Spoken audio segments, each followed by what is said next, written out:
Kerala state service pensioners union Kollengode block കമ്മിറ്റിയുടെ ആഭിമുഖ്യത്തിൽ pension ഭവനിൽ വനിതാ ദിനം ആചരിച്ചു.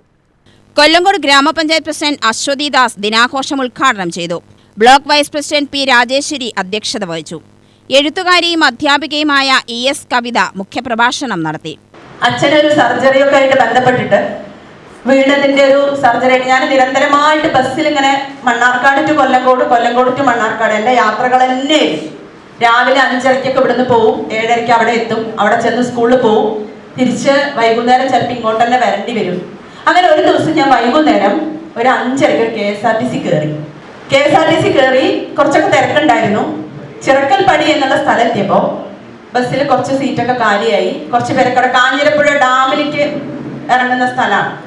കുറച്ച് പേരൊക്കെ അവിടെ ഇറങ്ങി. വൈകുന്നേരമാണ്. കുറച്ച് ആൾക്കാരെന്തോ അവിടെ തിരക്കൊഴിഞ്ഞപ്പോൾ ഒരു പെൺകുട്ടി കയറി ബസ്സിൽ. സുന്ദരിയായ ഒരു പെൺകുട്ടി, മനോഹരിയായ ഒരു പെൺകുട്ടി, കതിര് പോലെയുള്ള ഒരു പെൺകുട്ടി. ആ കുട്ടി ബസ് കയറി എൻ്റെ തൊട്ടടുത്ത സീറ്റിലിരുന്നു. ഞാൻ എൻ്റെ കയ്യിൽ ബാഗൊക്കെ ഉണ്ട്. ഞാൻ ഒരു സീറ്റിൽ ഇങ്ങനെ ലാവിഷായിട്ട് ഇരിക്കുകയാണ്. കയറി ഇരുന്നതൊന്നും എനിക്ക് അത്ര ഇഷ്ടപ്പെട്ടില്ല. കാരണം ഞാൻ ബാഗൊക്കെ വെച്ച് അങ്ങനെ ഇരിക്കുകയാണ്. പിന്നെ ഒരാൾ ഇരിക്കുമ്പോൾ പിന്നെ ഒരു പെൺകുട്ടിയും എൻ്റെ മകളുടെ പ്രായമൊക്കെ ഉള്ളൂ.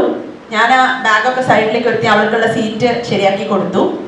ജില്ലാ കമ്മിറ്റി അംഗം K Vijayan, K Preman, K Krishnan, M Kaladharan എന്നിവർ സംസാരിച്ചു. ബ്ലോക്ക് വനിതാ വേദിക കൺവീനർ M രാജി സ്വാഗതവും ജോയിന്റ് സെക്രട്ടറി VM ഇന്ദിര നന്ദിയും പറഞ്ഞു. UTV news, Palakkad.